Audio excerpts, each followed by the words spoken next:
Assalamualaikum warahmatullahi wabarakatuh. Perkenalkan, nama saya Alifan Lulumi dengan NIM 20307111012, mahasiswa Administrasi Publik Universitas Muhammadiyah Sukabumi. Oke, pada kesempatan kali ini saya akan membuat video dikarenakan sebuah tugas. Nah, sekilas saya akan membahas mengenai administrasi publik. Apa sih jurusan administrasi publik dan kenapa harus di Universitas Muhammadiyah Sukabumi? Oke, administrasi publik merupakan program studi yang di dalamnya mengkaji tentang perencanaan, pengorganisasian, pelayanan publik, dan pengimplementasian. Apa saja yang dipelajari pada jurusan administrasi publik yaitu perilaku birokrasi, manajemen, tata laksana pemerintahan, implementasi kebijakan publik, kepemimpinan, organisasi, politik, dan masih banyak lagi. Nah, jurusan administrasi publik memiliki prospek kerja yang cukup luas dan menjanjikan di masa depan, di mana nantinya kamu bisa bekerja di instansi pemerintah seperti BUMN, BUMD, partai politik, jurnalis, dosen, konsultan, aparat pemerintah, dan masih banyak lagi. Selain dalam pemerintahan, administrasi publik juga bisa bekerja dalam non-pemerintah. Lalu kenapa sih aku kuliah memilih di UMI? Karena administrasi publik yang berbeda dengan yang lain. Selain unggul dalam keilmuan, administrasi publik di UMI dituntut unggul dalam keislaman. Nah, sudah terakreditasi B, fasilitasnya lengkap, ya, siswa banyak, dosen dan mahasiswanya pun berprestasi. Jadi gak perlu lagi ragu buat masuk ke UMI. Oh iya, di UMI kan mayoritas mahasiswanya Islam, tapi untuk yang non-Islam juga bisa kok kuliah di UMI. Jadi ayo bergabung di Universitas Muhammadiyah Sukabumi. Oke, kembali lagi ke pembahasan awal. Aku bikin video ini mau ngapain sih gitu. Aku buat video kali ini mau sedikit berbagi nih tentang mata kuliah yang dimana isinya pasti teori. Ya, semoga bermanfaat dan kalian gak bosen gitu untuk menontonnya. Baik, di sini saya akan menjelaskan mengenai pengambilan keputusan. Adapun sasaran dari pengambilan keputusan ini yang pertama, bagaimana memahami konsep-konsep dalam pengambilan keputusan. Kedua, bagaimana mengenali aspek rasionalitas pengambilan keputusan. Ketiga, bagaimana merancang kerangka berpikir pengambilan keputusan. Keempat, bagaimana menghitung dan memberikan alternatif solusi permasalahan dengan metode cost benefit analysis. Kelima, bagaimana menghitung dan memberikan alternatif solusi terbaik permasalahan dengan metode analisis hierarki proses atau AHP. Kemudian, yang terakhir, bagaimana membuat dan mengembangkan peta jaringan stakeholder dalam aktivitas organisasi. Pengambilan keputusan adalah pengakhiran dari suatu proses pemikiran mengenai suatu permasalahan dengan menjadikan pilihan pada salah satu alternatif. Menurut Harrison, tahun 1992, berpendapat bahwa pengambilan keputusan adalah proses mengevaluasi berbagai alternatif yang berhubungan dengan tujuan individu atau organisasi. Sedangkan menurut Sausu tahun 2004, pengambilan keputusan adalah suatu proses memilih suatu alternatif cara bertindak dengan metode yang efisien sesuai situasi. Unsur-unsur pengambilan keputusan. Yang pertama, tujuan dari pengambilan keputusan yaitu menghitung terlebih dahulu tujuan yang ingin dicapai dari pengambilan keputusan tersebut agar keputusan yang dipilih tidak dapat membuat rugi organisasi. Kemudian yang kedua, mengidentifikasi alternatif keputusan untuk memecahkan masalah yang dipilih untuk mencapai tujuan tersebut dengan mudah, efektif, dan efisien. Yang ketiga, sarana atau alat untuk mengevaluasi atau mengukur hasil dari suatu proses pengambilan keputusan agar hasil dari keputusan yang diambil dapat dilihat hasilnya secara langsung. Adapun jenis-jenis pengambilan keputusan. Yang pertama ada keputusan strategis. Keputusan ini untuk menjawab tantangan dan perubahan lingkungan dan biasanya bersifat jangka panjang. Tujuan pengambilan keputusan strategis adalah untuk memilih strategi alternatif sehingga keunggulan kompetitif jangka panjang dapat tercapai. Yang kedua ada keputusan taktis. Keputusan taktis ini merupakan keputusan yang dimana berkaitan dengan pengelolaan sumber daya yang terdapat di suatu organisasi. Keputusan taktis cenderung bersifat jangka pendek, seringkali mengandung konsekuensi jangka panjang. Kemudian ada keputusan operasional. Keputusan operasional adalah keputusan yang berkaitan dengan kegiatan operasional sehari-hari.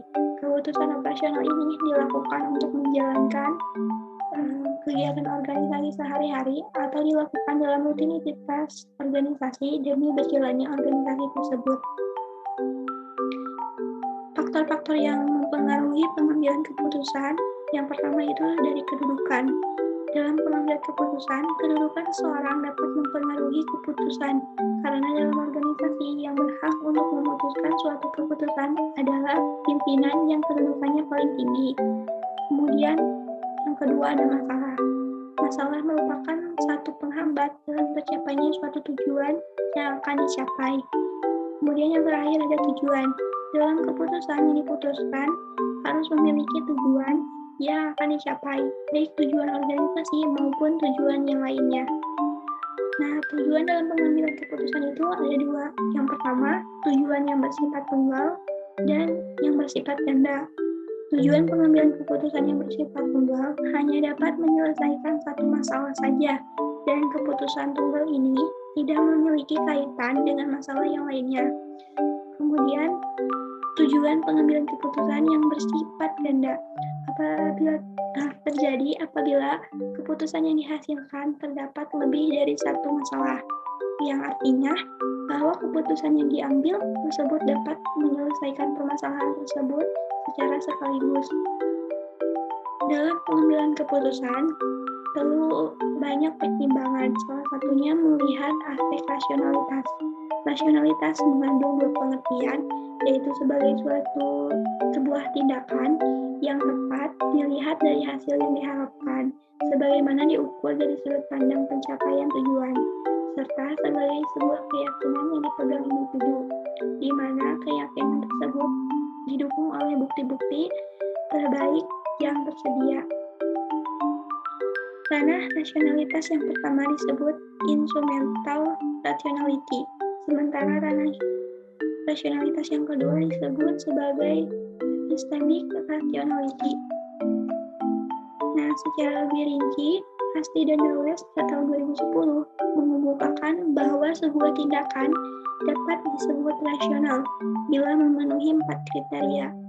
Yang pertama, tindakan itu dilandasi oleh pertimbangan yang menyeluruh terhadap seluruh alternatif tindakan lain yang tersedia. Dengan kata lain, pelaku tindakan telah mempertimbangkan seluruh kemungkinan yang tersedia. Kedua, pemilihan alternatif tindakan tersebut diambil berdasarkan pertimbangan terhadap konsekuensi atau hasil yang mungkin menyertai setiap alternatif tindakan. Alternatif tindakan yang dipilih adalah yang memberikan hasil yang terbaik atau tertinggi bagi pelaku. Ketiga, ketika hasil atau konsekuensi tersebut berupa kemungkinan atau tidak dapat dipastikan benar atau tidaknya, maka nilai dari hasil atau konsekuensi tindakan diperkirakan dengan cara menggunakan aturan-aturan sebagaimana digariskan dalam teori probabilitas. Terakhir, keseluruhan proses pengambilan keputusan rasional ini mencerminkan pertimbangan yang menyeluruh terhadap unsur ketidakpastian dan ketidakjelasan terkait hasil dari sebuah tindakan dalam kaitan dengan tujuan-tujuan yang ingin dicapai melalui tindakan tersebut. Adanya kerangka konseptual yang mantap juga sangat penting. Artinya apabila terasa dan terlihat adanya tekanan untuk segera mengambil keputusan, pada kesempatan demikian yang mungkin diperlukan adalah tersedianya cukup waktu untuk digunakan untuk memikirkan hal-hal secara tenang tentang hakikat masalah yang dihadapi dan faktor-faktor yang menimbulkannya, serta dampak dari berbagai alternatif yang mungkin ditempuh. Singkatnya, Adanya kerangka konseptual yang mantap akan mencegah seseorang mengambil keputusan bertindak tergesa-gesa. Suatu tindakan yang sangat mungkin akan disesalinya kemudian. Terus ada kerangka yang paling sederhana, hanya terdiri dari 4 langkah yang sequential, yaitu yang pertama, menemukan situasi yang memerlukan suatu keputusan. Kedua, menemukan faktor-faktor diperlukannya suatu tindakan tertentu. Yang ketiga, memilih satu di antara berbagai alternatif yang tersedia. Yang keempat, menilai pilihan-pilihan yang pernah dibuat di masa lalu. Untuk mengetahui mana yang membuahkan hasil yang paling menguntungkan bagi organisasi, kerangka konseptual demikian sangat berguna dan memadai dalam mengambil tindakan memutuskan untuk mengatasi situasi problematik yang sederhana, repetitif, dan rutin. Lalu selanjutnya akan membahas apa sih itu cost benefit analysis. Melansir dari Harvard Business School, cost benefit analysis adalah proses membandingkan atau analisis perkiraan biaya dan manfaat yang terkait dengan keputusan proyek bisnis. Nah, cost benefit analysis sendiri melibatkan perhitungan atas semua biaya proyek dan mengurangi jumlah dari total manfaat yang diproyeksikan perusahaan. Jika ternyata manfaat yang diproyeksikan lebih besar daripada biayanya, perusahaan dapat berargumen bahwa keputusan itu baik untuk dibuat. Di sisi lain, jika biayanya lebih besar dari manfaat, perusahaan perlu mengevaluasi kembali keputusan atau proyek yang ingin dibuat. Jadi, cost benefit analysis ini merupakan bentuk pengambilan keputusan yang berbasis pada data. Adapun tahapan dan cara kerja cost benefit analysis. Yang pertama, bentuk kerangka perencanaan. Dengan menetapkan poin-poin dasar, pendukung dan krusial yang perlu dipenuhi demi menunjang proses analisis. Selain itu, pastikan setiap poin tersebut bahwa besaran biaya dan manfaat yang diperoleh perusahaan sudah terkandung. Kedua, identifikasi biaya dan manfaat. Terkait rincian biaya, diperlukan menjatuhkan berupa anggaran, perencanaan, pelaksanaan, dan finalisasi produk. Yang ketiga yaitu tetapkan besaran uang pada anggaran. Dalam tahap ini, yang perlu kamu lakukan adalah menuliskan jumlah biaya dengan mata uang dan nominal yang jelas. Bila satu ini tidak dilakukan, nantinya perusahaan akan mampu untuk membandingkan keuntungan dan pengeluaran dengan mudah. Yang terakhir, tentukan hasil perhitungan cost benefit analysis.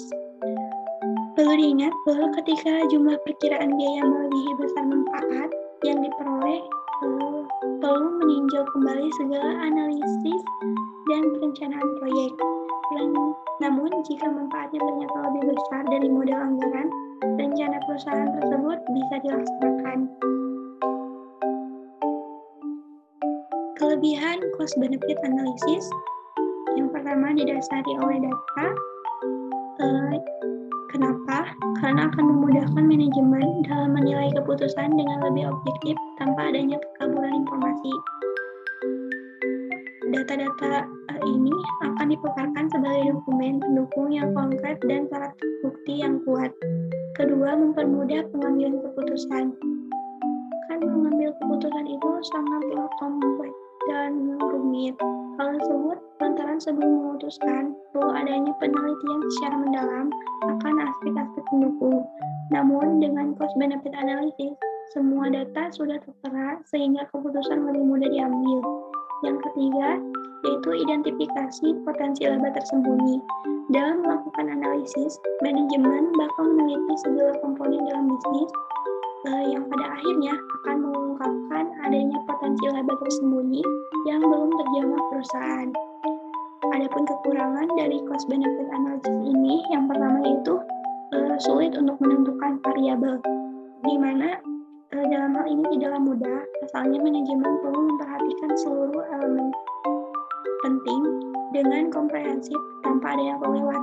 Jika ada yang terlewat, dikhawatirkan cost benefit analysis ini tak bisa berfungsi secara maksimal. Kemudian yang kedua, ketergantungan pada data.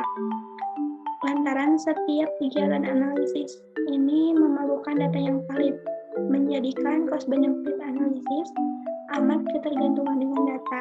Jika ada kesalahan suatu data tertentu, bisa dipastikan penelitian ini tidak akan bisa akurat. Kemudian yang ketiga yaitu tidak bisa digunakan untuk jangka panjang.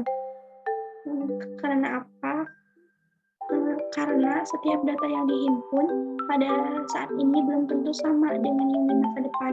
Jadi setiap hasil analisis manfaat biaya yang berfungsi untuk waktu pendek saja atau dalam waktu jangka menengah. Kemudian yang keempat yaitu kurang memperhatikan moral manusia. Kenapa?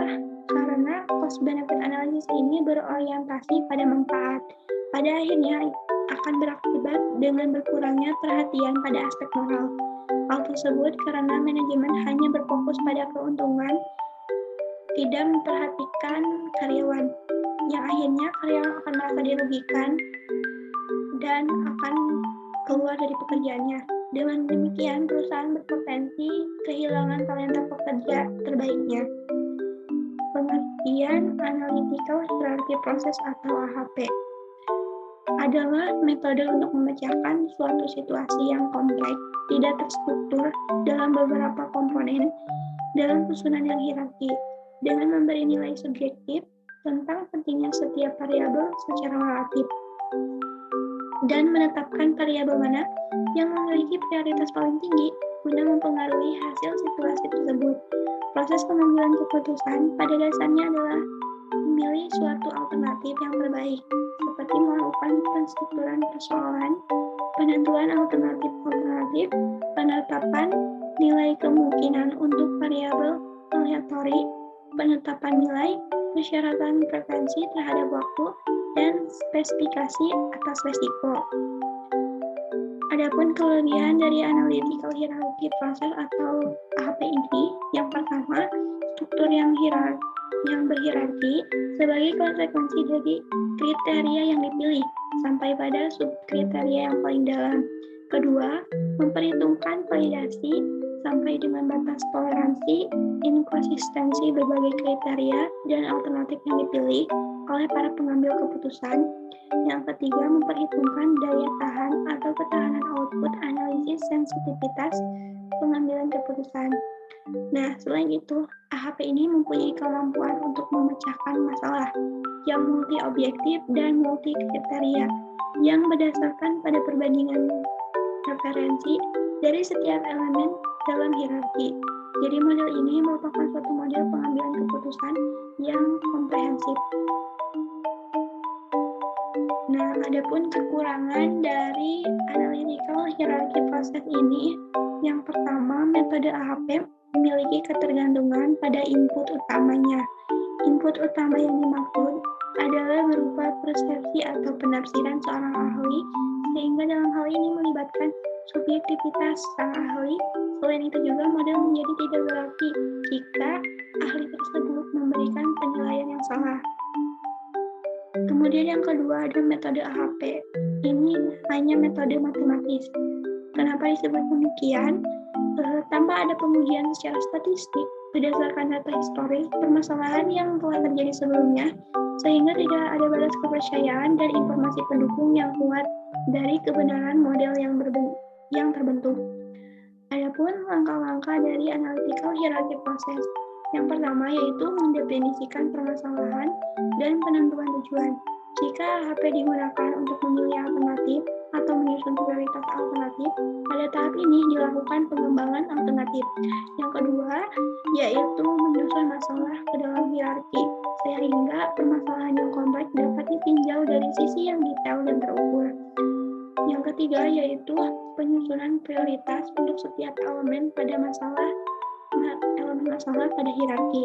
Nah, proses ini menghasilkan bobot atau kontribusi elemen terhadap pencapaian tujuan, sehingga elemen dengan bobot tertinggi memiliki prioritas penanganan.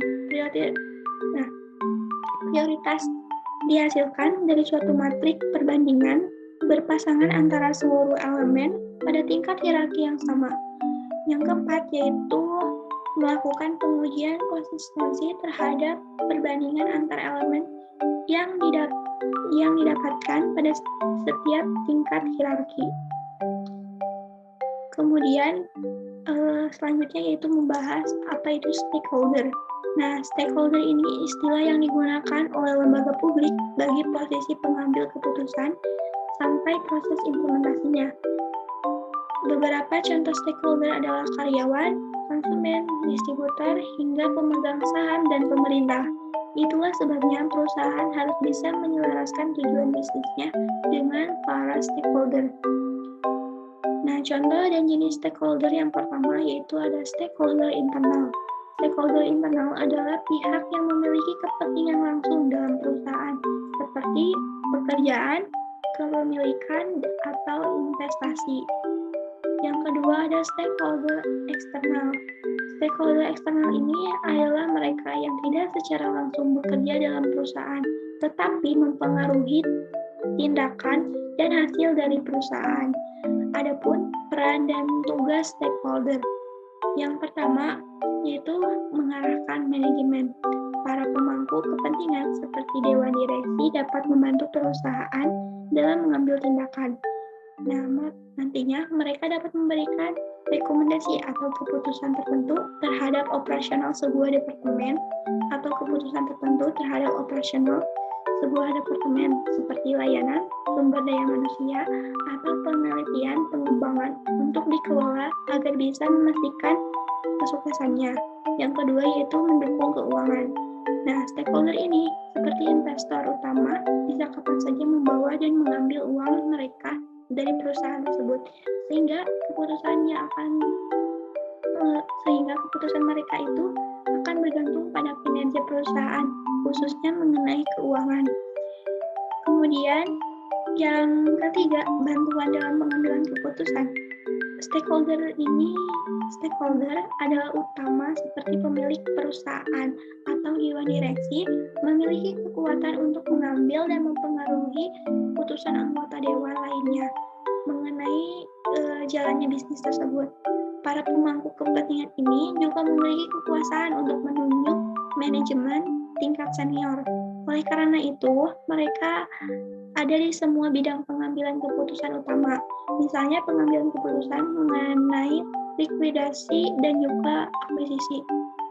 Yang keempat yaitu menjalankan operasional perusahaan. Nah, seperti yang telah diketahui, stakeholder itu kan seperti manajemen dan karyawan yang memiliki peranan penting untuk menjalankan semua rencana bisnis.